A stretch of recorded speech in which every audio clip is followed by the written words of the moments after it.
Screen, recording और sound तीनों चीजें क्लियर हैं तो कोई बता देंगे।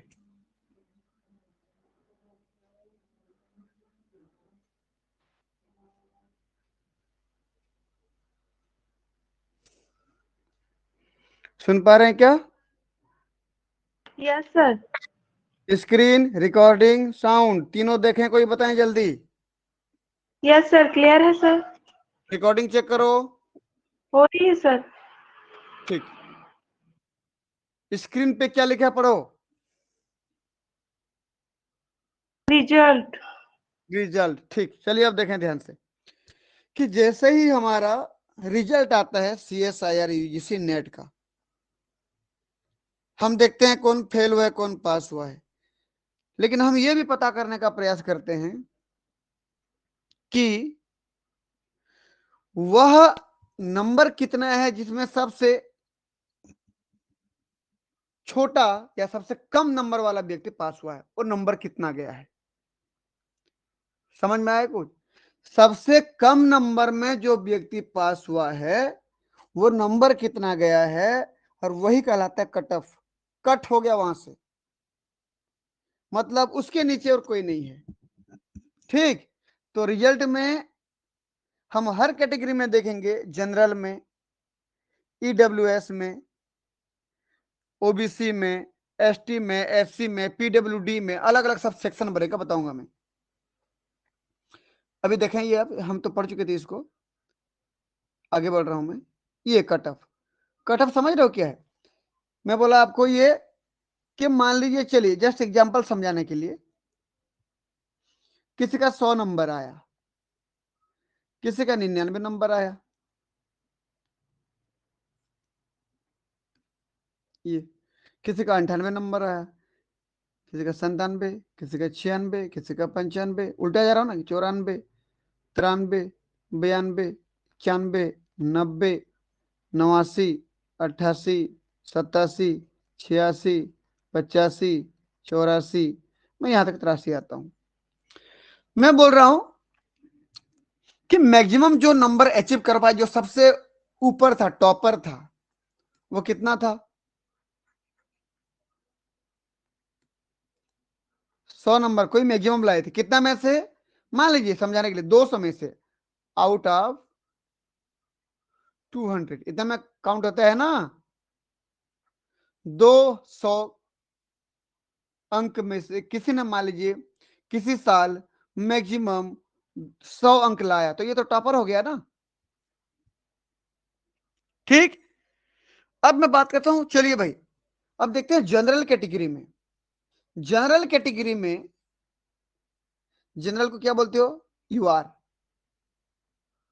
अनरिजर्व्ड। अनरिजर्व मतलब अनारक्षित वाले ना।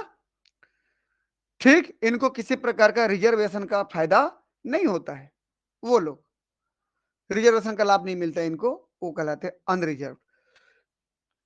तो उनमें मान लीजिए गया है 95 नंबर कट ऑफ गया है, इसका मतलब समझते हो क्या हुआ? जितना सीट लेना था अनरिजर्व कैटेगरी में से, अनरिजर्व में से जितने को लेना था, उनका मार्क इतने में सिमट गया। तो मैक्सिमम कितना अंक आया उसका? 100 अंक, और कम से कम कितना आया? 95 अंक। तो बताइए अनरिजर्व कैटेगरी में कितना कट ऑफ गया? कट ऑफ मतलब जिसके नीचे और नहीं है वहां पर कट हो गया वो।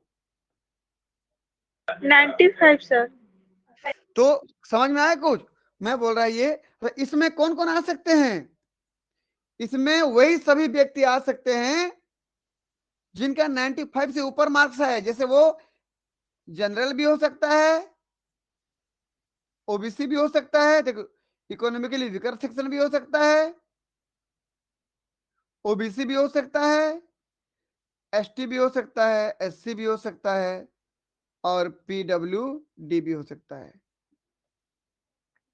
ये सब आ सकते हैं। जिनका भी मार्क्स 95 से ऊपर आया ना, वो सब इसमें काउंट होते हैं। तो अनरिजर्व केवल जनरल वालों के लिए नहीं है, सबके लिए, जो अच्छा मार्क्स लाते हैं सब उसमें आते हैं। क्लियर है इतना? Yes sir. आप भी यदि किसी कैटेगरी से बिलोंग करते हैं और आपका 97 नंबर मार्क्स आता है तो आपका कैटेगरी में नहीं हुआ, आपका जनरल में हुआ है।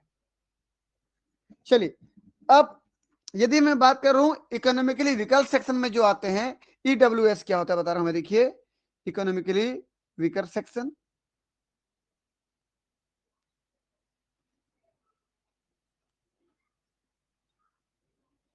वीकर सेक्शन, इसमें कौन लोग आते हैं? ये जनरल कैटेगरी के ही बच्चे होते हैं।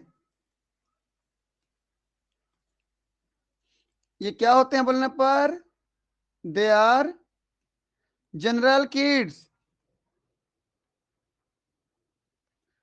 जनरल कैटेगरी में आने वाले बच्चे होते हैं वे बच्चे जिनको किसी प्रकार का कास्ट कैटेगरी का कोई आरक्षण का कोई फायदा नहीं होता है।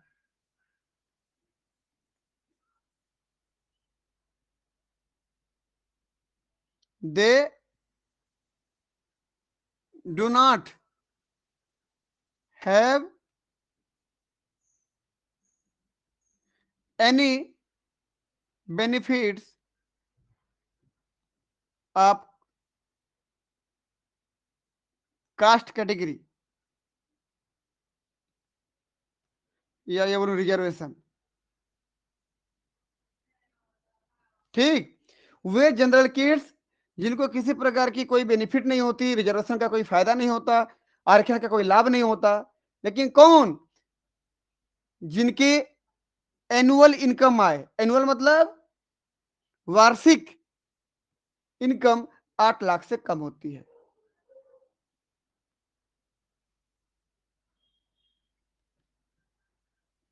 दे हैव लेस देन कितना?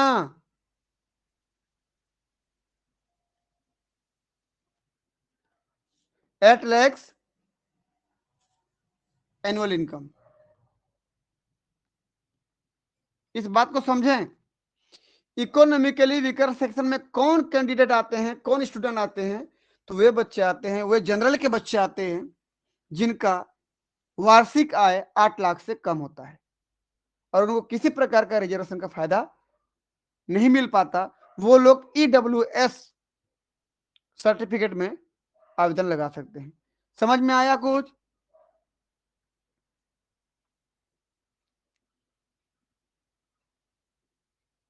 हाँ या ना?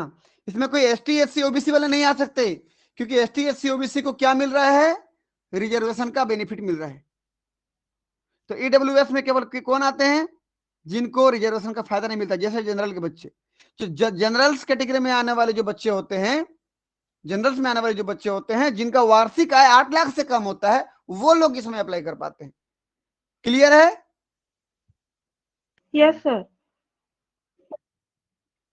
और मैं बोल रहा हूं, हो सकता है इनका कट ऑफ गया हो, मान लीजिए कि इनका कट ऑफ गया हो, मान लीजिए 92। मैं यहां कर दे रहा हूं ये ईडब्ल्यूएस। कुछ क्लियर हुआ, समझ में आया? एग्जाम्पल बता रहा हूं, बस एक जस्ट एग्जाम्पल चल रहा है। मतलब ईडब्ल्यूएस में आने वाले वो कम से कम नंबर वाला व्यक्ति कितना है? 92 नंबर का है, अभी एग्जाम्पल के तौर पर। क्लियर है? तो आगे बढ़ू। Yes sir. ठीक, अगला आता है हमारे पास ओबीसी। ओबीसी को क्या बोलते हो? अदर बैकवर्ड क्लास, अन्य पिछड़ा वर्ग बोलते हो ना। तो इनको कैटेगरी का फायदा होता है, और मान लीजिए इनका कट ऑफ, मैं बोल रहा हूं इतना जाता है, कितना गया? 90 जाता है। क्लियर है ना? एग्जाम्पल के तौर पर ये। तो वे बच्चे, ओबीसी के बच्चे जिनका 90 और 91 के बीच में नंबर है, जैसे 90.1, 90.2, जितने भी बच्चे हैं ये सब सब ओबीसी कैटेगरी में क्वालिफाई होंगे। या यहां से यहां भी हो सकता है कि वह ओबीसी का बच्चा जिसका 94 नंबर आए, किसमें होगा बताइए मुझे? जिसका 94 नंबर आए किसमें होगा? ओबीसी का बच्चा जिसका 94 नंबर आए किसमें होगा बताओ मुझे फटाफट।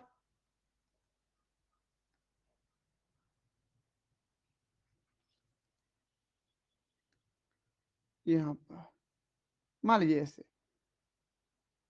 ये ओबीसी में ही तो होगा ना, ओबीसी का बच्चा है ना, यस 94 सर। नंबर।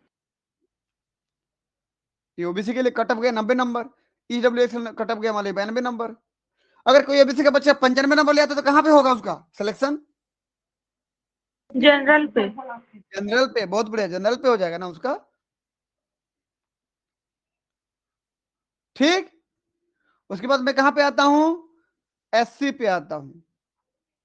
एससी मतलब शेड्यूल कास्ट। शेड्यूल कास्ट क्या बोलते हो हिंदी में इसको? अनुसूचित जाति, है ना। तो एससी वाले का मान लीजिए,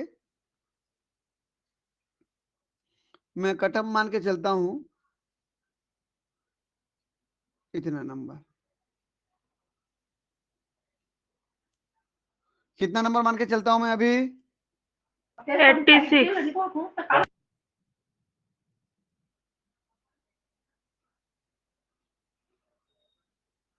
86, ये एससी का हो गया। क्लियर है? तो एससी का बच्चा यदि 86 नंबर लाता है तो किसमें होगा? एससी में होगा। लेकिन वही एससी का बच्चा यदि 95 नंबर लाता है तो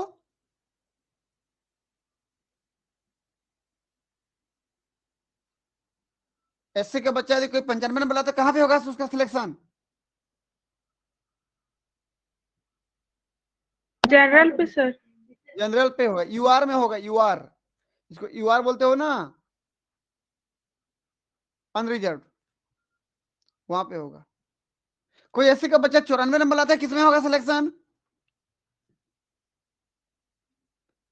ईडब्ल्यूएस पे। एक अधि ईडब्ल्यूएस तो केवल कौन लोग आते हैं बोला मैं? केवल वे जनरल के बच्चे जिनकी इनकम वार्षिक आय 8 लाख से कम हो। तो ये एससी वाला तो उसमें फॉर्म ही नहीं भर पाएगा। आप लोग नहीं समझ रहे हो ना। ईडब्ल्यूएस में फॉर्म कौन भर पाता है? केवल वे जनरल के बच्चे जिनके वार्षिक आय 8 लाख से कम हो। जनरल के बच्चे बोल रहा हूं, तो एससी वाला तो जनरल नहीं है ना। Yes sir. तो किसी एससी बच्चे ने 94 नंबर लाया तो सिलेक्शन किस में होगा? जनरल में कि कैटेगरी में? कैटेगरी में। ठीक है, एससी में हुआ ना सिलेक्शन। भाई एससी का बच्चा दो जगह पे सिलेक्शन ले सकता है। यदि 94 नंबर से ज्यादा लाए तो यूआर में आएगा, या 94 नंबर से 86 के बीच में लाए तो अपनी कैटेगरी एससी कैटेगरी में आएगा। समझे? Yes sir. चलिए अगला मैं बोल रहा हूं, अगला क्या बच गया हमारे पास? एसटी। एसटी। क्या बोलते हो? Scheduled tribes.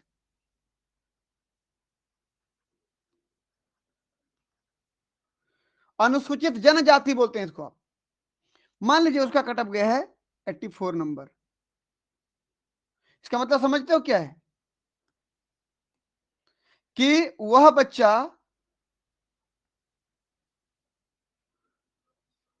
जो एसटी का हो और कम से कम 84 नंबर ले आया हो, 84 नंबर, तो उसका सिलेक्शन किस में होगा?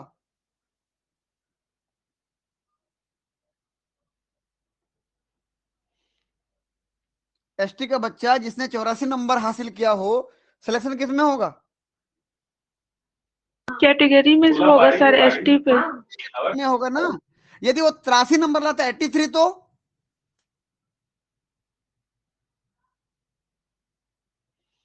सिलेक्शन किस में होगा? क्वालिफाइड क्वालिफाइड नहीं होगा सर। नहीं होगा बिल्कुल, क्योंकि एसटी का कट ऑफ मार्क दिया है, कम से कम 84 लाना था उसको पास होने के लिए। उसने तो एक नंबर कम लाया, 83 लाया, तो सिलेक्शन नहीं होगा उसका। यदि वह एसटी का बच्चा 95 नंबर ले आता है तो जनरल पे होगा। बहुत बढ़िया।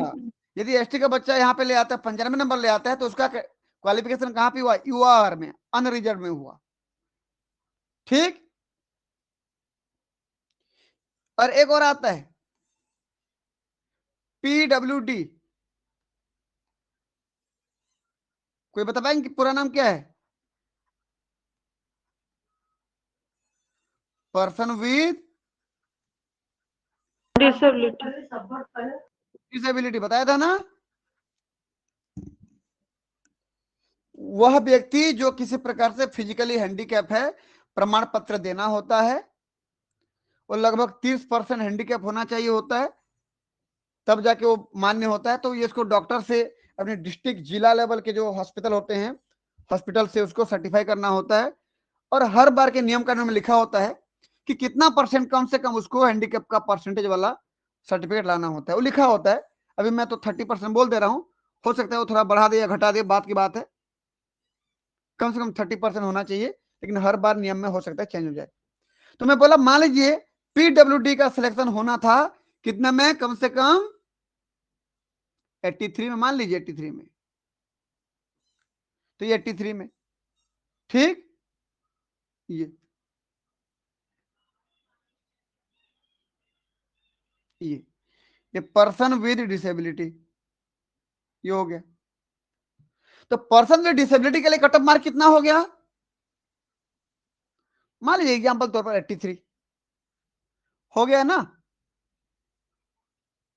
यदि कोई फिजिकली हैंडीकैप है और वो 94 नंबर ले आता है, तो किसमें होगा उसका सिलेक्शन?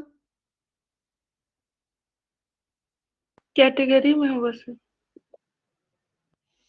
कैटेगरी नहीं, उसका होगा PWD में ही, क्योंकि जब PWD में डाले तब कैटेगरी नहीं दिखता है। और यस सर। ठीक। और यदि उनका सिलेक्शन 95 नंबर में हो गया तो किस में आएगा वो? जनरल में। जनरल में आ जाएगा वो, समझ में आया ना। इसलिए जनरल मतलब अनरिजर्व में, अनरिजर्व में सब लोग आते हैं अगर उतना नंबर ले आए तो। आप क्लियर है इतना? यस तो सर। कट ऑफ मतलब क्या होता है? वह मिनिमम नंबर जिसके बाद अगर कम नंबर लाते हो तो सिलेक्शन नहीं होता है, तो वो सबसे कम नंबर, निचला नंबर कितना है वही कट ऑफ होता है। क्लियर है? तो आगे बढ़ो। Yes sir. चलिए भाई, मैं इसको पहले तो सेव कर देता हूं।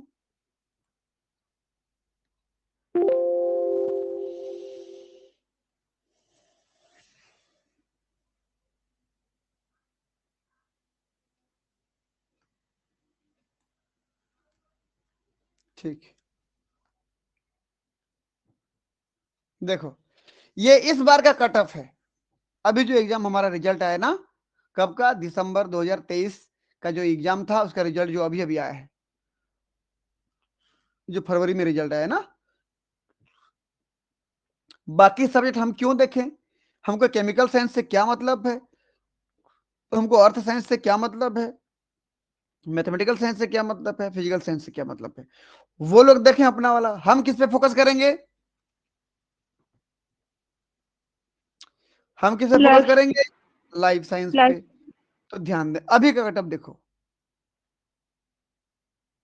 ये लाइफ साइंस, ध्यान देंगे।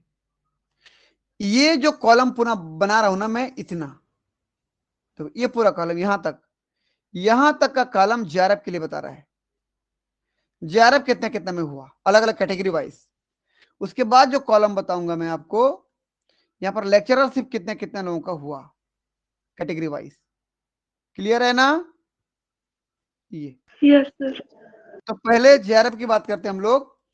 इस बार कितना परसेंटाइल गया है, इसी को याद रखेंगे। किसमें? जनरल में। लाइफ साइंस में। कौन से सब्जेक्ट के लिए? अनरिजर्व के लिए।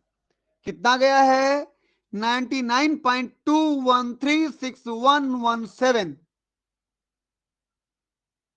अगर कोई जनरल का बच्चा है, स्टूडेंट है, और वो EWS में मान लीजिए तो उसने ट्राई नहीं किया है, हो सकता है उसका 8 लाख से ज्यादा इनकम हो और ट्राई नहीं किया है, और उसका मार्क आ गया 99.2016117। बताइए सिलेक्शन होगा कि नहीं होगा? होगा सर। पक्का? रिपीट कर रहा हूं मैं, वह जनरल कैटेगरी का बच्चा, वह अनरिजर्व का बच्चा, जनरल कैटेगरी का बच्चा जिसका इनकम 8 लाख से ज्यादा है, मतलब वो ईडब्ल्यूएस में ट्राई ही नहीं किया है वो, और उसका मार्क्स आता है 99.20, 2 अंक की बात करूं तो, और कटअप गया है 99.21। सिलेक्शन होगा कि नहीं होगा?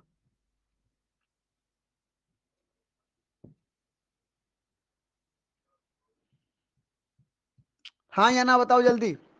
ना नहीं। नहीं होगा। होगा।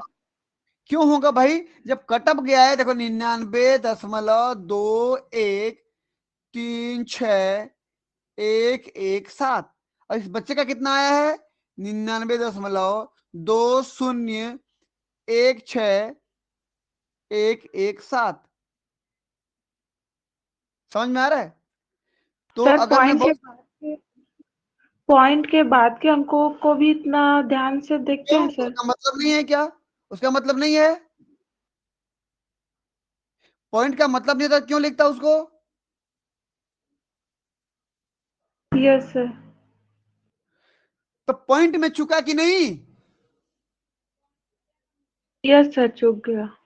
अगर मैं कुछ अंकों को यहां छोड़ भी दूं, जैसे मैं बोला चलिए मैं इतना अंक छोड़ दिया, इतना बराबर है दोनों का, फिर आगे बोलूं मैं चलो इसको भी हटा दिया, 3 को भी हटा दिया, इसको भी हटा दिया, अब कितना बचा ये तो बताओ मुझे, बताओ। 99.21, 99.20, केवल 0.1 का अंतर है कि नहीं? Yes sir. लेकिन सिलेक्शन नहीं होगा इसका, क्योंकि कटअप यहां तक गया है ना, इसके ऊपर वालों का हुआ है ना, इसका नहीं होगा। तो कितना गिल्टी फील होगा उसको, कितना पश्चाताप होगा अगर कितना से नहीं हो रहा है, 0.01 नंबर कम हो गया, 0.1 नहीं, 0.01 नंबर कम हो गया, इसलिए उसका सिलेक्शन नहीं हुआ। समझ में आया मेरी बात? Yes sir. इस पॉइंट को समझें क्या है ये। चलिए मैं अगला एक दूसरा एक बच्चे की बात कर रहा हूं। कोई बच्चा जनरल कैटेगरी में आ रहा है और जनरल का कटअप कितना गया बोल रहा हूं मैं, 99 बोलते जाओ 2136 गया है ना? Yes sir. ये बच्चे का नंबर आता है 99.2136116। सिलेक्शन होगा कि नहीं होगा बताओ मुझे? नहीं होगा। नहीं होगा। क्यों? इस समय ये बच्चा कितना कम हो गया, कितना पॉइंट से पीछे हो गया बताएं कोई? 1 जीरो। पॉइंट। गलत। 0.00000001 पॉइंट। समझ में? इतना पॉइंट से पीछे हो गया ना वो, 0.1 नहीं है वो, 0.00000001 पॉइंट से कम हो गया वो। कुछ पल्ले पड़ रहा है कि नहीं पड़ रहा है आप लोगों के? Yes sir. ये बच्चा भी फेल हो जाएगा। तो जहां तक पॉइंट का मतलब दिया रहता है, पूरा उस आखिरी पॉइंट तक नंबर को मिला हुआ, फिर पता चलेगा सिलेक्शन हुआ कि नहीं हुआ। क्लियर है? Yes sir. चलिए। और यदि किसी बच्चे का परसेंटाइल जो आया है अभी, मान लीजिए इतना आया, अब सिलेक्शन होगा कि नहीं बताओ मुझे कोई? 8 कर दिया,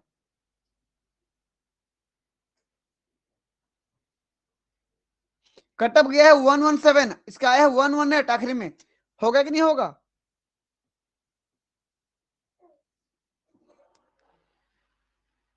सिलेक्शन होगा कि नहीं? होगा सर। होगा ना, जितना कटअप गया था ना उससे 0.0000001 एक्स्ट्रा है उसके पास। जितना कटअप गया था उससे 0.0000001 पॉइंट एक्स्ट्रा है, तो बिल्कुल होगा उसका सिलेक्शन। समझे ना? ठीक।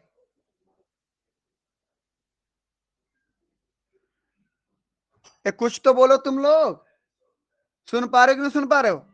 Yes sir, yes sir. मुझे पता तो चले कि सुन पा रहे हो कि नहीं सुन पा रहे हो तुम लोग। सब चुपचाप हो। सुन रहे हैं सर। ठीक। अगला मैं जो बात कर रहा हूं ध्यान देंगे, यूआर के बाद किसकी बात कर रहा हूं मैं? ईडब्ल्यूएस। समझ में आया क्या होता है ईडब्ल्यूएस? वे सभी के सभी जनरल के बच्चे जिनका वार्षिक इनकम, वार्षिक आय जो होता है वो 8 लाख से कम होता है, वो बच्चे ईडब्ल्यूएस सर्टिफिकेट बना करके इस कैटेगरी में अप्लाई कर सकते हैं। तो ऐसा ऐसा करने पर उनको फायदा क्या है बताइए? वो जनरल के ही बच्चे हैं, कोई और बच्चे इसमें अप्लाई नहीं कर सकते, क्योंकि बाकी बच्चों को तो यहाँ कहीं ना कहीं रिजर्वेशन का फायदा मिल रहा है ना यहाँ पर। ये केवल जनरल वाले बच्चों के लिए और उन बच्चों के लिए जिनका वार्षिक आय 8 लाख से कम होता है, तो थोड़ा सा इनका फायदा हो जाता है। जो इसमें अप्लाई करेंगे उसका कटअप कितना गया? 97 समथिंग गया। देखो, अगर ऐसा अप्लाई नहीं करते, डायरेक्ट यूआर में अप्लाई करते तो 99 कुछ जाता। देखो, तो थोड़े कटअप में फायदा हुआ कि नहीं? यस सर, हुआ। लगभग लगभग 2% का फायदा हुआ कि नहीं? 2 मार्क्स का फायदा हो गया उनको। इसीलिए वे जनरल के बच्चे जो आप लोग हो, आप ईडब्ल्यूएस का सर्टिफिकेट अप्लाई करें और उसी में फॉर्म भरें, ताकि 2% कम से कम आपको कम मिल, मतलब कम में आपका सिलेक्शन हो जाए। ये फायदा है आप लोगों के लिए, है ना? चलिए अगला ओबीसी की बात करूं तो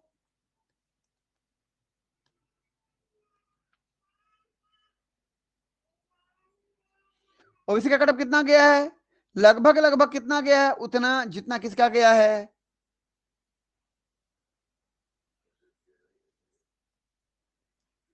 ईडब्ल्यूएस का गया है ना।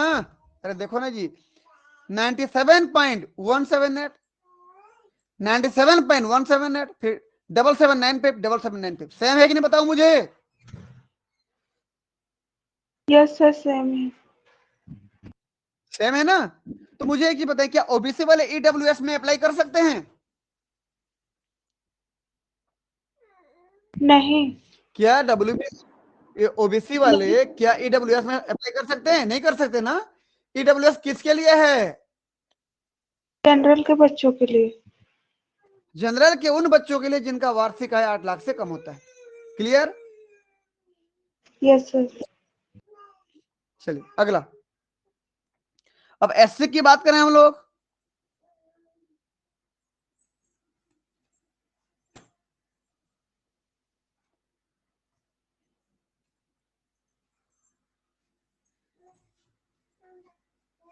ये बताइए कितना गया, देखें तो 92 परसेंटाइल समथिंग जो भी गया है। उसके बाद एसटी की बात करें तो हम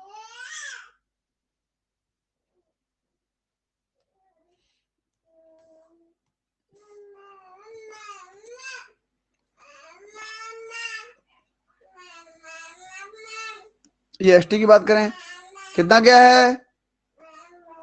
85। देखते रहो ना, धीरे धीरे कम होते गया है। उसके बाद यदि मैं बात करूं पीडब्ल्यूडी की, पर्सन विद डिसेबिलिटी, हैंडीकैप लोगों की, कितना गया है? 72। समझ में आया? Yes sir. अब देखो, तो वो यूआर के बच्चे, अनरिजर्व के बच्चे, उस बच्चे का नंबर बताओ जो सबसे लास्ट नंबर पे, आखिरी नंबर पे जिनका जीआरएफ हुआ होगा, कितना आया होगा उसका परसेंटाइल? उस यूआर की बात कर रहा हूं ना मैं। ये तो है सबसे आखिरी वाला बंदा, 99.2136117, इतना जिसका आया था ना उसका हो गया था अनरिजर्व कैटेगरी में जीआरएफ। क्लियर है? Yes sir. और इसके अगर थोड़ा नीचे आ गया तो क्या होगा? जीआरएफ तो नहीं होगा, तो एलएस तो होने का तो चांसेस है ना। अब एलएस पे आते हैं, अब हम लेक्चरशिप पे आ रहे हैं भाई। देखो अब यूआर का एलएस कितने में होगा, देखो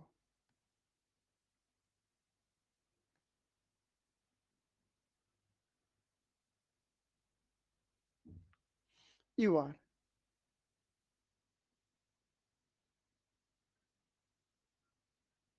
बताइए कितने में हो गया, बताइए तो 98.05 कुछ आ गया है, देखो ये। तो इधर देखिए 99.2136 ये वो आखिरी बंदा है अनरिजर्व कैटेगरी में जिसका जीआरएफ हुआ है। यदि मैं बोलूं 99.2136 अगर आया, 116 आखिरी में आया, तो उसका क्या जीआरएफ होगा यूआर कैटेगरी में? नहीं होगा। लेकिन वो यदि अनरिजर्व का बच्चा है, वास्तव में जनरल का बच्चा है, तो उसका एलएस होगा कि नहीं, बताओ मुझे। होगा सर।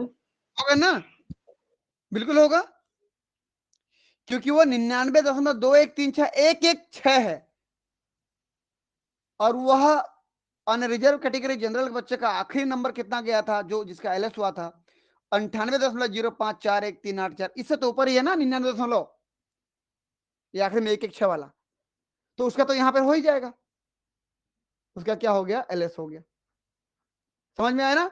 मतलब इस 99.213617 के नीचे और 98.054138 के ऊपर बीच में जितना भी जनरल के बच्चे हैं ना, वो सारे के सारे जनरल के बच्चों का एलएस हो गया। सेम से आगे क्या है बताइए, अब एक एक करके सब समझते जाओ भाई। अब ये क्या है फिर, ईडब्ल्यूएस इकोनॉमिकली वीकर सेक्शन, उसका कितना गया है 94 समथिंग। उसके बाद क्या गया देखिए, ओबीसी का क्या गया है कट ऑफ 94 वही लगभग लगभग देखो सेम टू सेम होगा, इतना जैसे जीआरएफ में गया था ईडब्ल्यूएस ओबीसी का, दोनों का लगभग लगभग यहाँ भी सेम है। 94.9213 94.9213 612 दोनों में देखो बराबर है ना। इसके बाद एससी की बात करूं तो ये एससी 88.550638 ये इस बार का है। एसटी की बात करूं तो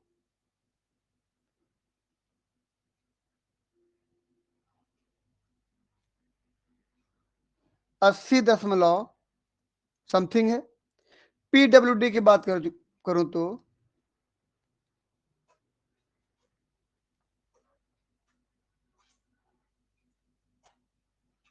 ये 72 समथिंग समथिंग, ठीक। ये चलिए, अब ये तो हो गया इस साल का, ये तो हो गया इस साल का। अब हम कंपेयर करते हैं, हमको टारगेट कितना करना है, हमको टारगेट क्या अपने कैटेगरी को करना है कि यूआर को करना है, बताएं कोई। यदि हम कैटेगरी में आते भी हों तो हमको कभी भी अपने कैटेगरी को टारगेट नहीं करना है, हमको टारगेट करना है हमेशा यूआर के, ओबी जीआरएफ के कट ऑफ से ऊपर लाना है। मतलब 99.21 से जो है ना उससे ऊपर ही लाना है हमको, चाहे हम ST SC OBC PWD EWS कोई भी हो, इसके ऊपर को टारगेट करना है हमको, तब जाके हमारा सिलेक्शन फिक्स है। यदि आप कोई ओबीसी के हो और इतना को टारगेट कर रहे हो ना, समझ लो जिंदगी भर कभी तुम्हारा नेट नहीं होगा। एसटी के हो इसको टारगेट कर रहे हो ना, कभी भी तुम्हारा जीआरएफ नहीं होगा। एससी हो कि इतना को टारगेट करो, कभी नहीं होगा। आपको टारगेट किसको करना है, यूआर को। चलो एक दो क्वेश्चन गलत भी हो जाए ना, तो आप अपनी कैटेगरी में तो रुकोगे ही, कैटेगरी का जोन तो सेफ है, इसलिए टारगेट किसको करना है हमेशा, यूआर को।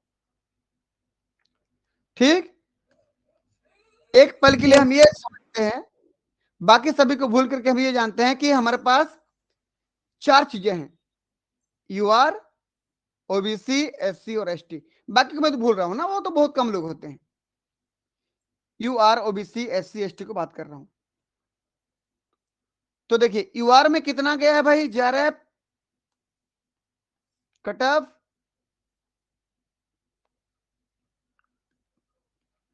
99 समथिंग गया है, इसमें 98 गया है, थोड़ा बहुत फर्क है। ओबीसी में देखो 97.17, यहाँ पर 94 देखिए कुछ गया है, कम हो रहा है ना एलएस में, वो कम वाले बच्चे हैं ना जो टॉपर नहीं है। एससी का 92 गया है, तो यहाँ एससी का 88 गया, देखिए कितना फर्क पड़ गया, 4% का फर्क पड़ गया। एसटी का 85 गया है, तो यहाँ पर 80 गया है, 5% फर्क पड़ गया। देखो एसटी का 85 गया है, तो इसका एसटी का 80 गया, देखिए 5%। समझ रहे हो ना, लगभग 4-5% फर्क पड़ रहा है कि नहीं जेआरएफ और एलएस का। Yes sir. ये तो हो गया अभी का। इसके जस्ट पहले साल जो आया था देखो तो, जनरल का ही देख लेते हैं हम लोग। यहाँ पर 99 आया था लगभग लगभग, मैं पॉइंट की बात नहीं कर रहा हूँ अभी ना, 99 आया था। तो इसके पिछले वाले नेट में जून 2023 में कितना आया था देखो तो, लाइफ साइंस में 98 आया था। उसके पहले की अगर बात करूं तो लाइफ साइंस में 98 आया था। तो लगभग ये 98-99 मान के ही चले, हमेशा आ रहा है, ठीक है ना। सेम ऐसे ओबीसी की बात करूं तो कितना आया था ओबीसी देखो तो, 97 था। इसके पहले कितना था, 97 था। उसके पहले कितना था, 96 था। तो वही मान लीजिए 96-97 मान के ही चला ओबीसी का, इधर इधर, ठीक है ना, इतना मान के ही चले भाई आप। क्लियर है ना, 96-97 मान के ही चले वो, इतना तो आएगा ही आएगा ओबीसी का। अगर मैं एससी की बात करूं, कोई एससी कैटेगरी में आते हो तो यहाँ 92 आया था देखो कट ऑफ, यहाँ 95 आया था, यहाँ 90 आया था। तो 92 मान के ही चले हैं एससी वाले। मैं 3 सेशन का कंपेयर कर रहा हूं ना। एसटी कितना आया था, 85 आया था। उसके पिछले बार 86 आया था। उसके पिछले बार में 84 आया था, ठीक। तो एसटी वाले मान लीजिए 85 है, एससी वाले मान लीजिए 92 है, ओबीसी वाले मान लीजिए 98 है, और जनरल वाले मान लीजिए 99 है। ये मान के चले आप। और ये नंबर नहीं है आप कितना नंबर लाए, परसेंटाइल है। और परसेंटाइल कैसे बनता है कोई बता पाएंगे? ये आपने कितना क्वेश्चन बनाया, कितना नंबर है, वो नंबर नहीं है, परसेंटाइल है। और परसेंटाइल निकालने के अलग फार्मूले होते हैं। उस फार्मूला को मैं नहीं बोल रहा हूं यहां पर, बस थोड़ा समझा रहा हूं। आपको पता है ना कि लाइफ साइंस के बच्चे बहुत ज्यादा होते हैं पेपर देने के लिए। जब लाइफ साइंस के बच्चे बहुत ज्यादा होते हैं, देखो ये 70,841 के समथिंग थे पिछले बार। तो हर बार 2 शिफ्ट में होता है ना एग्जाम, जान रहे हो कि नहीं? 2 shift, shift 1 shift 2 life science के लिए देखो।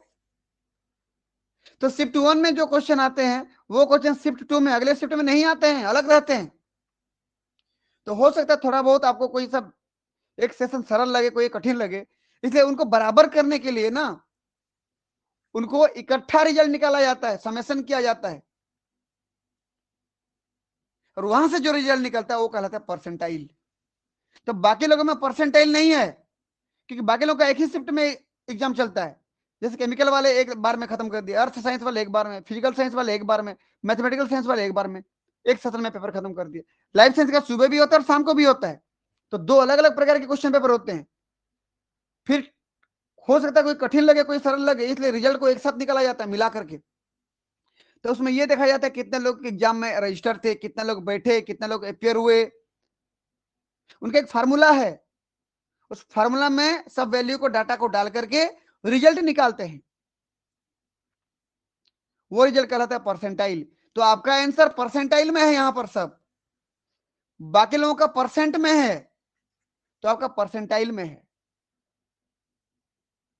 बात समझ में आ रहा है ना? इसलिए लाइफ साइंस को देखो तो ऐसे कर दिया, देखो ऐसे दिख रहा है स्टार, इस स्टार का मतलब क्या है, परसेंटाइल। बाकी में कहीं पर स्टार नहीं है, देखो समझ रहे हो ना, इधर लिखा है स्टार में देखो तो, स्टार लिखा देखो तो, in a life science subject the raw mark obtain have been normalized into NTA score percentile, उसको एनटीए स्कोर बोलते हैं या परसेंटाइल बोलते हैं, and result have been declare based on percentile cut off as indicated. क्या समझे? इस पूरे रिजल्ट में सबका रिजल्ट परसेंट में आया है और आप लोगों का परसेंटाइल में आया है, लाइफ साइंस वालों का। क्यों? क्योंकि आपका सुबह का बैच अलग एग्जाम हुआ था, शाम का बैच अलग एग्जाम हुआ था। दोनों एग्जाम में से कोई कठिन कोई सरल लगता होगा शायद, इसीलिए उनको नॉर्मलाइज किया गया, मिला करके रिजल्ट एक साथ निकाला गया, इसलिए उसको बोला गया एनटीए स्कोर या परसेंटाइल। तो आपका परसेंटाइल है, बाकी लोगों का परसेंट है। क्लियर है? हाँ या ना? Yes sir. ठीक। तो अब मैं आपको ये बता दूं, ये परसेंटाइल है, बोल रहा हूं, बार बार रिपीट कर रहा हूं मैं, लाइफ साइंस में परसेंटाइल है। तो जनरल वाले को लगभग लगभग कितना नंबर लाएंगे तो 99 परसेंटाइल बन जाएगा। कितना मार्क्स लाएंगे तो, मैं लगभग लगभग मार्क्स लिख दे रहा हूं ना, मैं पहले इसको सेव करता हूं, रुको। ये तो परसेंटाइल है, परसेंटाइल आप नहीं निकाल पाओगे, वो लोग एनटीए वाले निकालते हैं। आप आपके हाथ में सिर्फ ये है कि आप कितना क्वेश्चन बना के आए, कितना नंबर ला पाते हो। तो मैं उस नंबर की बात कर रहा हूं, ध्यान से सुनना। यदि यूआर में सिलेक्शन होना है तो आपको यूआर के किसके लिए, जेआरएफ के लिए, तो कम से कम 120 नंबर तो लाना पड़ेगा, 120 मार्क। 120 मार्क लाओगे तो लगभग लगभग वही 99 परसेंटाइल बनेगा, लगभग लगभग। ठीक है ना? तो कम से कम कितना मार्क्स लाओगे? 120। क्लियर है?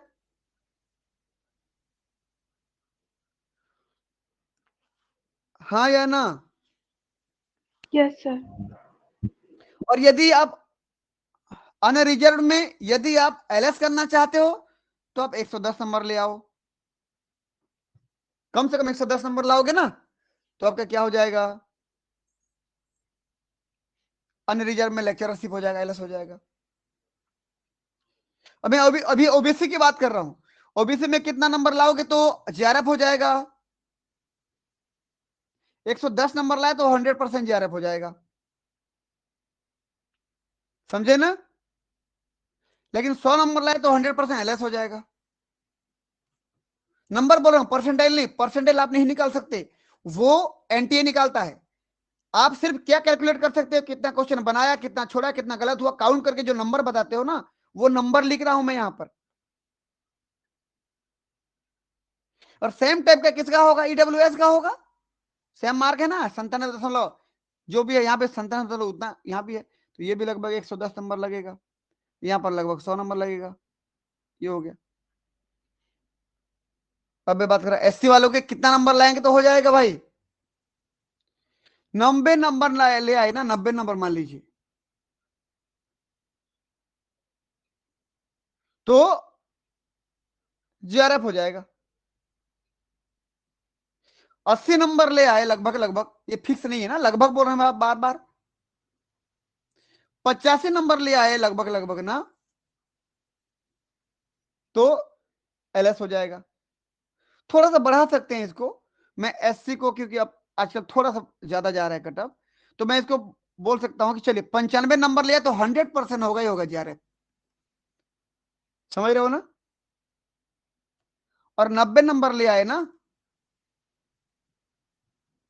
तो 100% क्या हो जाएगा, एलएस। ये देख लो, जो जिस कैटेगरी में आते हो थोड़ा उस चीज को कम से कम देख लो। और जनरल को तो खास कर देखो आप, जनरल वाले के में कितना लाना है आपको, चाहे आप कोई भी कैटेगरी के हो। एसटी वाले को बोल रहा हूं मैं, यदि आपने 80 नंबर अचीव कर लिया तो फिक्स है आपका जीआरएफ हो जाएगा। ठीक है ना? यदि आप 75 के आसपास भी ले आए तो एलएस हो जाता है, लगभग लगभग 75 में ले आए ना, एलएस हो जाता है एसटी वालों का। पीडब्ल्यूडी में कितना होगा भाई, यदि आप लगभग लगभग 70 नंबर ले आए ना तो जीआरएफ फिक्स है। कटअप में तो और कम जाते हैं, यहाँ पर 65 के करीब हो जाता है, लगभग लगभग 65 नंबर ले आए तो पीडब्ल्यूडी का क्या हो जाएगा, एलएस हो जाएगा। तो ये एक आंकड़ा समझ में आया कुछ?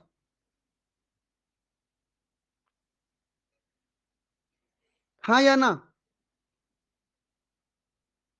यस सर आया। चलिए मैं इसको एक बार सेव करता हूं।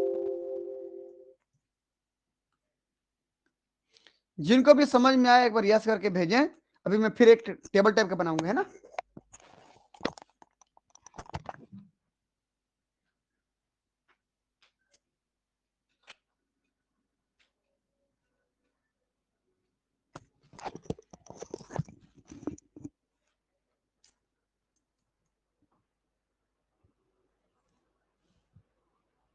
ठीक।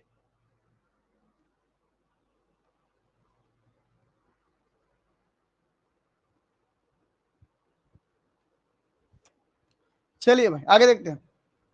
मैं एक बार ना यहाँ पर बस एक पेज ले लेता हूँ, ठीक।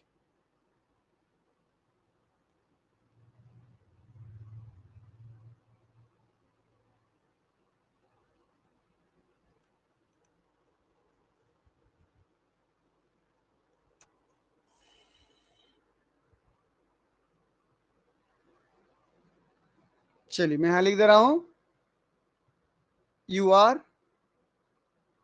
OBC SC ST। मैं बाकी को नहीं लिख रहा हूं ना, ये मैं फोकस कर रहा हूं इस पे। जीआरएफ के लिए कितना अंक चाहिए और एलएस के लिए कितना चाहिए। मैं अंक की बात कर रहा हूं, मार्क नॉट परसेंटाइल। मैं बात कर रहा हूं मार्क कितना चाहिए आपको। मैं परसेंटाइल की बात नहीं कर रहा हूं।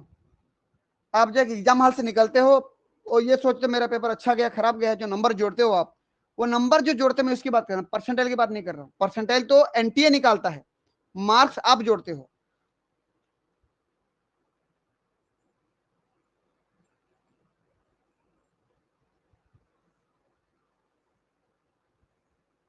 देखो भाई ये, चलिए मैं यहां कर रहा हूं, देखिए तो यूआर में जीआरएफ के लिए कितना मार्क बोला था मैं, 120। 100। इस चीज को याद रखो। लेकिन एलएस निकालने के लिए कितना बोला था, 110। देख लो लिखा है यहाँ पर, लगभग लगभग इतना ले आओ आप, आपका हो जाएगा सिलेक्शन। ओबीसी के लिए कितना बोला था, देख लो। 100। ओबीसी के लिए 110 और इधर क्या हो जाएगा, 100।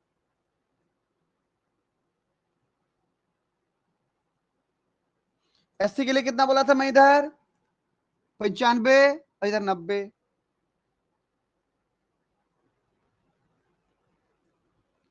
एसटी के लिए कितना बोला था, 80 और इधर 75।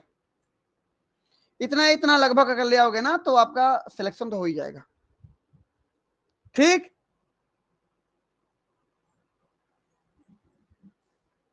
ये कट ऑफ मार्क है, कट ऑफ मार्क है, परसेंटाइल की बात नहीं कर रहा हूं। आपको जो कट ऑफ निकालता है परसेंटाइल रहता है ये, इसको मत देखो कितना नंबर लाना है, नहीं है वो परसेंटाइल वो देता है बना के। ये जो मार्क आप बना के आते हो ना एग्जाम हॉल से, बाद में जोड़ते रहते हो रिस्पॉन्स शीट आने के बाद, वही मार्क है। तो आपको इसी को टारगेट करना है। अब बताइए, आपको जितने लोग भी जुड़े हो या जितने लोग वीडियो देख रहे हो, आप टारगेट किसको करोगे इन सब में से। आप चाहे कोई भी कैटेगरी के हो, किसको करोगे, जनरल को। इसको। ये प्रयास करना कि आपका मार्क किससे ज्यादा हो, 120 नंबर से आपका मार्क्स ज्यादा ही आना चाहिए। हमारा टारगेट क्या है, और टारगेट चाहे वो यूआर हो, ओबीसी हो, जो भी आए यहां पर ना मैं लिख देना, रुकिए। इकोनॉमिकली वीकर सेक्शन हो, ओबीसी हो, एससी हो, एसटी हो या पीडब्ल्यूडी हो, इन सब के लिए बात कर रहा हूं। टारगेट क्या है, अरे जल्दी, कितना, मोर देन 120 मार्क्स। समझ में आया, मोर देन मतलब 120 से ज्यादा ही लाना है, हमारा टारगेट है। क्लियर है ना।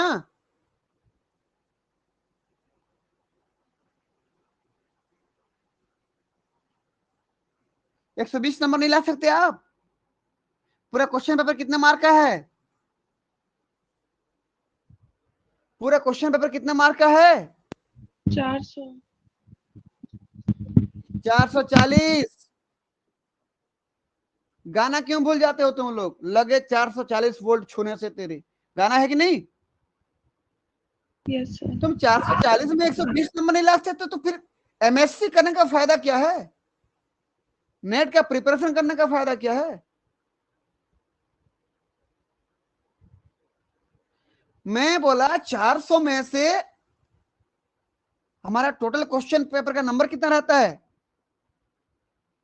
Total marks in question paper कितना? 440 में कितना लाना है बोल रहा हूं मैं आपको? 120। आधा भी नहीं है। इसका आधा कितना होता बताओ तो? 220। उसका आधा कितना होगा? 110। 110 भी होता है ना तो सबका एलएस तो हो ही जाएगा। तो पूरे क्वेश्चन पेपर का आधा भी ले आते हो ना, तो इतने लोगों का तो जेआरएफ हो गया, बस यूआर का एलएस तो हो ही जाएगा। इतनी बड़ी चांस, इतना बड़ा मौका दुनिया का कौन सा एग्जाम देता है बताओ मुझे? तो हमको टारगेट कितने नंबर का करना है? 120 से ऊपर। समझ में आया कि नहीं?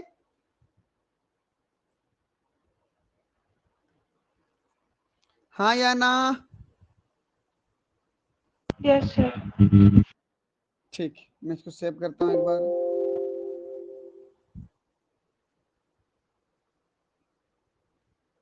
चलिए, अब इतना पढ़ने के बाद एक छोटा सा क्वेश्चन है आप लोगों से। How to release some stresses. भाई जब हम पढ़ते जाते हैं 6 महीना पढ़ा, एग्जाम जैसे जैसे पास होते जाता है, हमारा क्या बढ़ते जाता है? स्ट्रेस। और हमारी शक्ल कुछ इस तरीके से दिखने लगता है। दिख पा रहा है आप लोगों को? ये खुद का बाल नोच रहा है, खुद का कान खींच रहा है, देखो तो। Yes sir. क्यों बोलने पर? क्यों बोलने पर? ये पूरे हमको 13 यूनिट का बर्डन रहता है कि नहीं?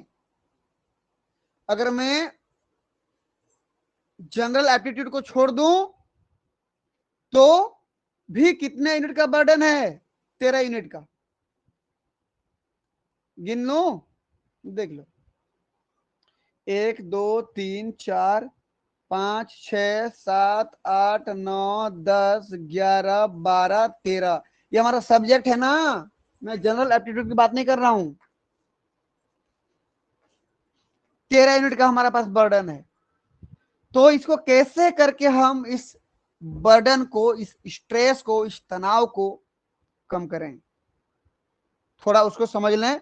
अब जब कम हो जाएगा तो कोई भी स्ट्रेस्ड स्टूडेंट, जैसे उसको पता चलेगा कि इतना तो पढ़ना ही नहीं है हमको, उसका चेहरा कैसे हो जाएगा?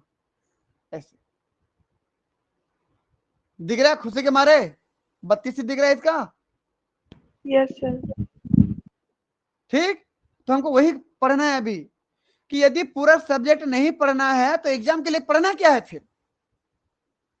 अब थोड़ा सा कैलकुलेशन करते हैं, क्या पढ़ना है, कितना पढ़ना है हमको। अब आगे आता हूं मैं, देखो ये आपका सब्जेक्ट है ना। कितना यूनिट थे हमारे पास? 13 यूनिट। मैं यहां कर दे रहा हूं यूनिट नंबर 1। देखो मैं यहां कर दे रहा हूं, यहां कर, इधर लिख दे रहा हूं ना। Unit number 1 2 3 4 5 6 7 8 9 10 11 12 13। 13 यूनिट थे हमारे पास पढ़ने के लिए। प्रत्येक यूनिट से कितना कितना नंबर आ रहा था? 30 कम से नंबर। कम 30 नंबर था कि नहीं? Yes sir. हाँ बिल्कुल, कम से कम 30 नंबर तो था। ये देखो, बस यही चीज करना है आपको। इतना अगर समझ में आ गया ना पूरा कैलकुलेशन ना, आपको नेट बहुत ही हल्का और आसान लगेगा।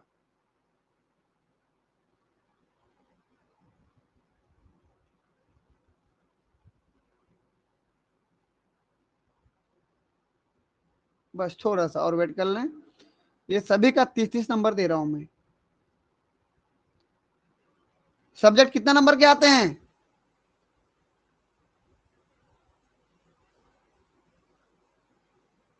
बोलो कोई, सब्जेक्ट कितना नंबर का आता है भाई? 400 नंबर का ना? Yes sir.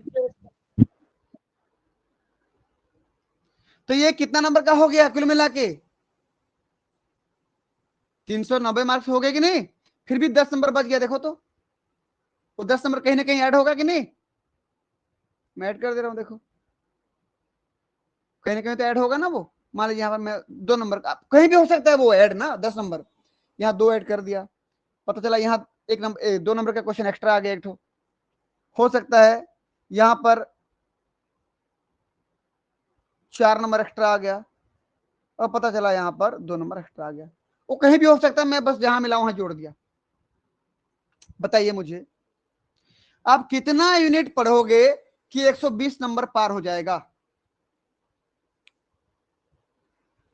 जबकि एक यूनिट में 30 नंबर आते हैं। 6 यूनिट सर। 4 2 6 2 8 2 10, ये 10 नंबर यहाँ पर एक्स्ट्रा जोड़ दिया मैं, और बराबर कर दिया 400 नंबर।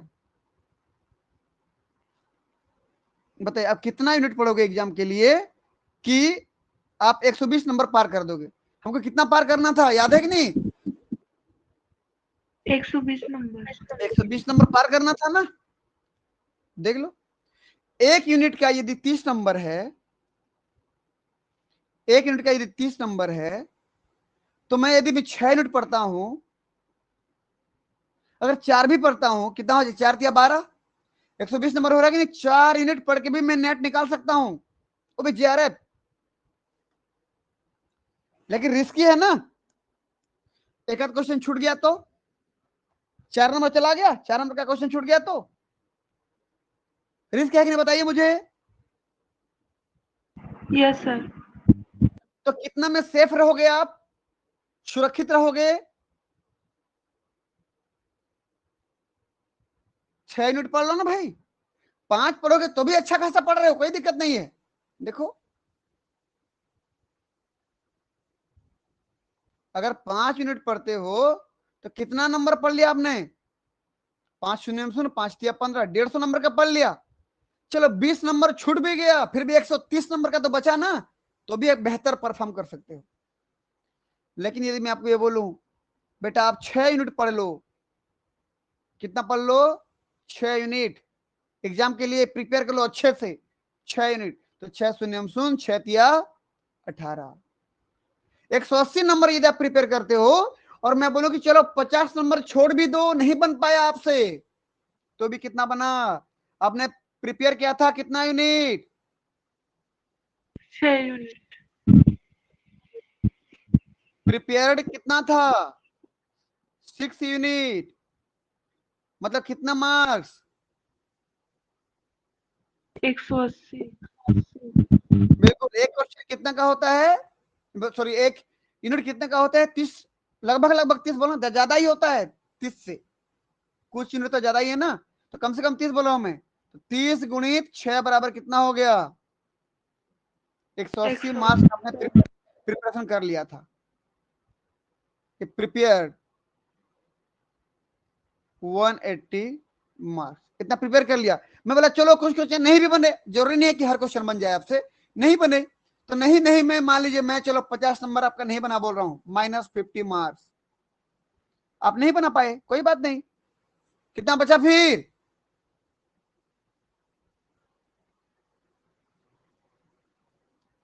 120। 130 ना, इतना तो बचा ना आपका। यदि 130 मार्क्स बचा तो आपका सिलेक्शन हुआ कि नहीं? हो गया। सिलेक्टेड इन यू आर, और भी एक अच्छे रैंक के साथ। तो कितना यूनिट प्रिपेयर करना है आपको 6 एग्जाम के यूनिट। लिए? 6 यूनिट, मतलब 6 यूनिट, मतलब ये बहुत ही बेहतर तैयार करना है उसको, बहुत ही अच्छे से तैयारी करना है। ऐसा नहीं कि आधा आधा टॉपिक छोड़ दिया, आधा आधा पढ़ लिया, नहीं, उस 6 यूनिट को इतना जबरदस्त पढ़ डालो कि क्वेश्चन जहां से भी आए क्वेश्चन बन जाए। बाकी यूनिट पढ़ना है कि नहीं पढ़ना है?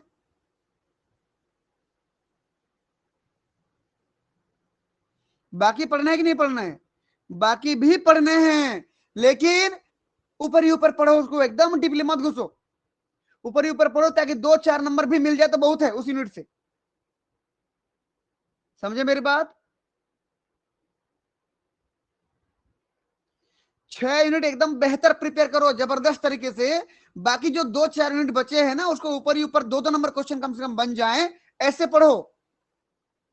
तो वो एक्स्ट्रा बेनिफिट है आपके लिए, वो आपके रैंक को और आगे ले जाएगा।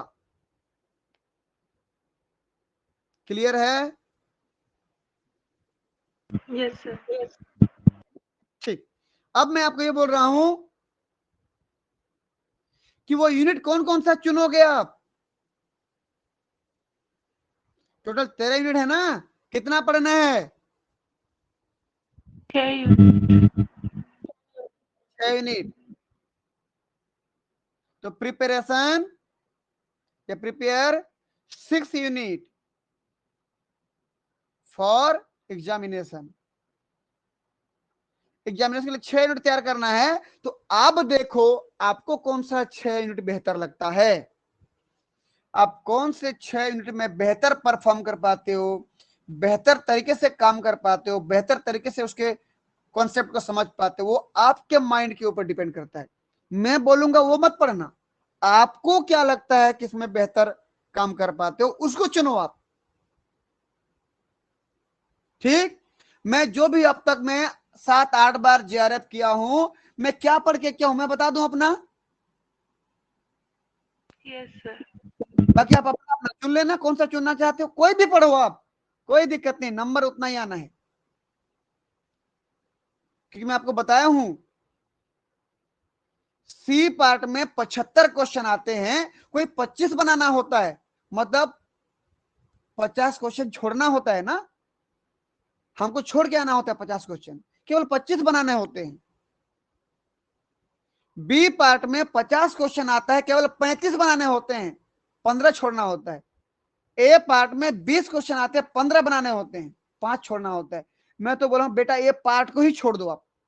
मैं आज तक ए पार्ट को नहीं बनाया हूं, और जरूरी भी नहीं है, क्योंकि हमको तीनों पार्ट मिला के पास होना होता है। ए पार्ट में सेपरेट पास होना, बी पार्ट में सेपरेट पास होना, सी पार्ट में सेपरेट पास होना, ये जरूरी नहीं है। कुल मिला के कितना मार्क लाए ये जरूरी है। क्लियर है? Yes sir. चलिए अब 6 यूनिट मेरा क्या क्या था देख लीजिए, ऊपर से देखते आते हैं हम लोग। देखिए भाई, मेरा जो सबसे पकड़ है, मैं जिसमें बेहतर परफॉर्म कर पाता हूं वह है जेनेटिक्स। ये देखिए, ये मैं लिख दे रहा हूं यहां पर जेनेटिक्स, ये पहला हो गया। दूसरा मैं किसमें कर पाता हूं बोलने पर, प्लांट फिजियोलॉजी।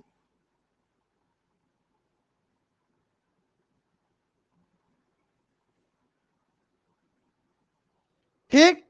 तीसरा मैं किसमें कर पाता हूं बोलने पर, इकोलॉजी।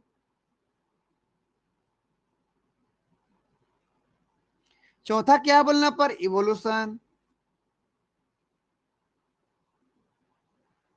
अगला क्या बोलने पर मेरा, डेवलपमेंटल बायोलॉजी।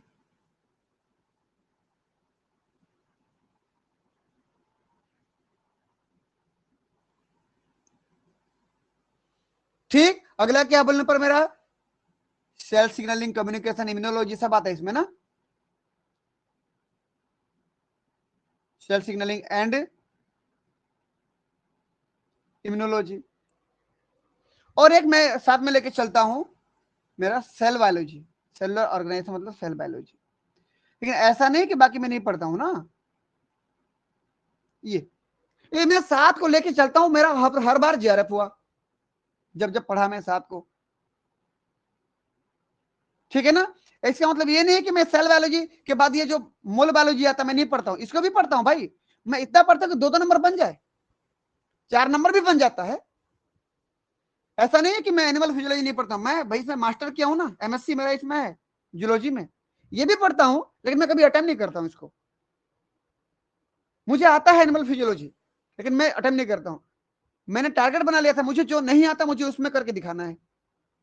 तो मैं उन सबको पढ़ा और मैं उस एकदम बेहतर तरीके से पढ़ा और बेहतर परफॉर्म कर पाया। समझ रहे हो ना? तो आप देख लो किसको किसको पढ़ना है आपको। 6 तो पढ़ना ही पढ़ना है, एक्स्ट्रा 1-2 पढ़ सकते हो आप। ऐसा नहीं कि बायोकेमिस्ट्री मुझे नहीं आता, बायोकेमिस्ट्री भी पढ़ता हूं मैं, उसका भी क्वेश्चन बनाता हूं मैं। 1-2 क्वेश्चन तो बना ही लेता हूं, 1-1 2-2 नंबर बाकी सब तरफ से समेटता हूं मैं, लेकिन मेरा जो मेन टॉपिक है ना, मैं आपको लिख दिया हूं। क्लियर है? Yes sir. कि और किसी को कोई डाउट है भाई?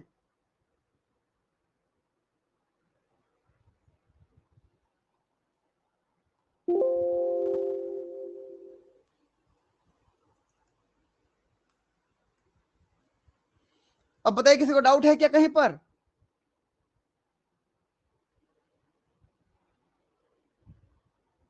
नहीं है? आगे बढ़ूं?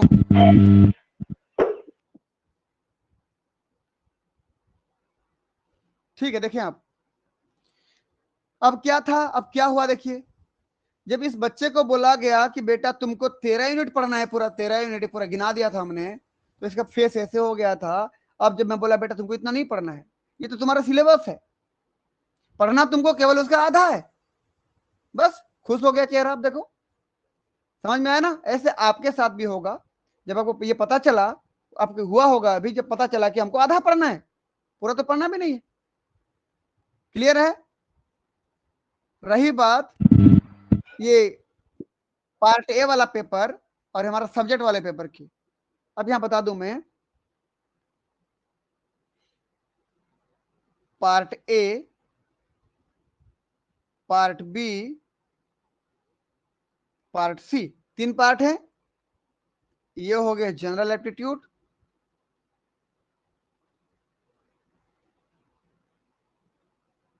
और ये हो गया सब्जेक्टिव।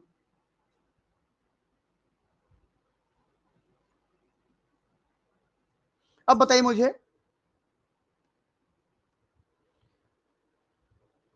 आपको कितने नंबर लाने हैं? कितने नंबर लाने हैं? टारगेट कितना क्यों भाई? 120। 120 से ऊपर ना, 120 मत बोलो, यस सर। 120 से ज्यादा ही लाना है आपको। ठीक? ए पार्ट में मैक्सिमम कितना नंबर बना सकते हो आप?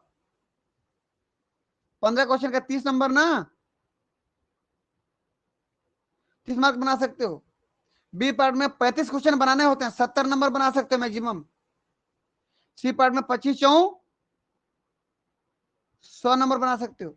कुल मिला के कितने नंबर का बनाने के लिए बोला है आपको? आता है तो 440 नंबर का, इसमें मैक्सिमम कितना मार्क बना बोलता है? 200 मार्क। मैं बोला चलिए भैया कोई बात नहीं, आप बी पार्ट में इतना अटेम्प्ट करो कि मान लीजिए यहां पर हो जाए, आपका नंबर आ जाए 30-40 नंबर, 40 मान के चलो, आपने 40 नंबर यहां ले आए, 100 में से मान लीजिए 80 नंबर यहां पर ले आया, कितना नंबर हो गया बताइए मुझे?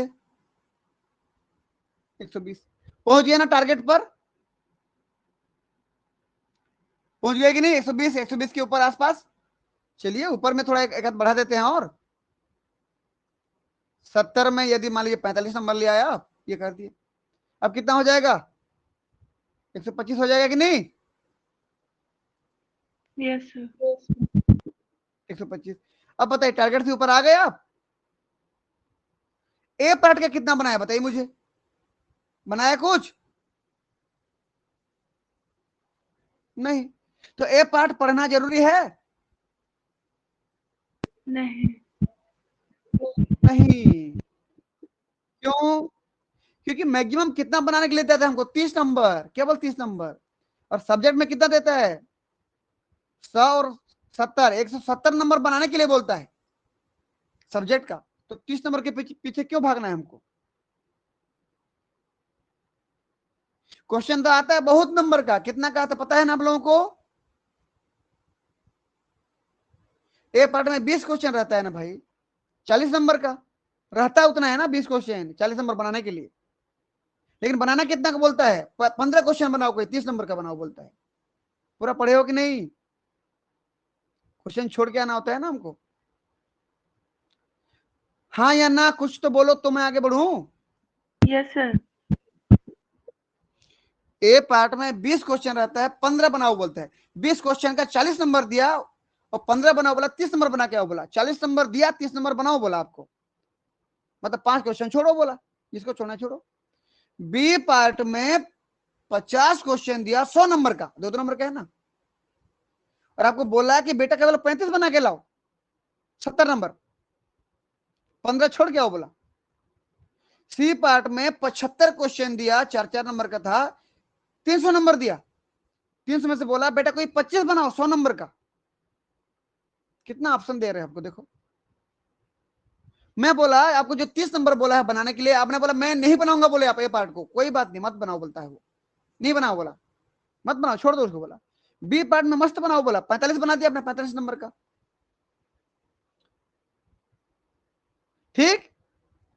सी पार्ट में 100 नंबर बनाने थे मैक्सिमम, आपने 80 नंबर बना लिया, तो 45 और 80 मिला के 125 हो गया। आप सिलेक्ट हुए कि नहीं?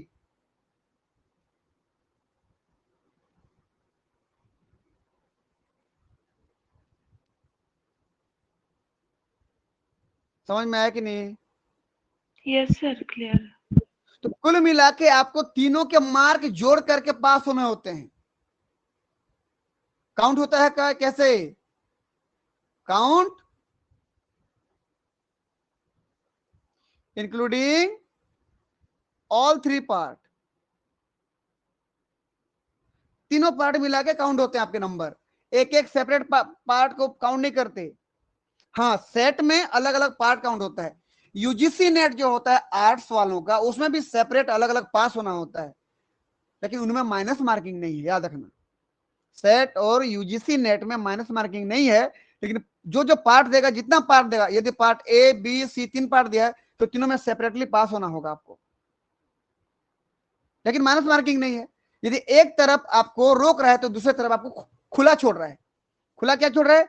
बेटा सभी क्वेश्चन को मार सकते हो आंसर, क्योंकि माइनस मार्किंग नहीं है, लेकिन सब पार्ट में सेपरेट पास होके दिखाओ।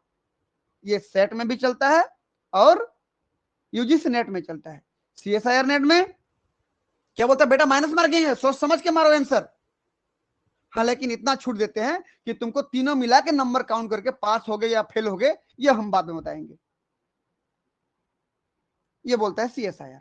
समझ में आया कुछ? Yes sir.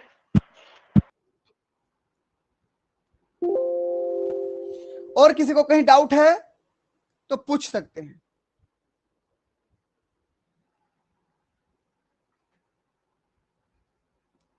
ठीक है, कोई बात नहीं। अब देखिए, अब जब भी नेट का एग्जाम होने वाला होगा, उसके लगभग लगभग 15-20 दिन पहले क्वेश्चन पेपर कैसे अटेम्प्ट करना है, कौन कौन से क्वेश्चन को अटेम्प्ट करना है, कौन से को अटेम्प्ट नहीं करना है, छोड़ देना है, पहले किसको अटेम्प्ट करना है, बाद में किसको अटेम्प्ट करना है, किस क्वेश्चन में डाउट है, 50% डाउट है तो क्या करना है, 25% डाउट है तो क्या करना है, तो उस क्वेश्चन के साथ क्या होना है, बनाना है, छोड़ना है, ये सब हम बात करेंगे नेट एग्जाम के जस्ट 15-20 दिन पहले, ठीक। तो मेरे ख्याल से एग्जाम तक जो जो घटनाएं घटती हैं वो सारा चीज के बारे में मैं जिक्र कर दिया हूं, डिस्कस कर लिया हूं। आप बार बार वीडियो को देखें और चीजों को समझने का प्रयास करें, ठीक है। मैं यही समझूंगा कि आप सबको समझ आ गया होगा, और इसी उम्मीद के साथ मैं विदा लेता हूं आज। मिलते हैं इस एग्जाम टिप्स के टॉपिक में सीएसआईआर यूजीसी नेट एग्जाम के 15 दिन पहले, ठीक है। तब तक सभी बच्चों का बहुत बहुत धन्यवाद। गुड नाइट, शुभ रात्रि। Thank you sir.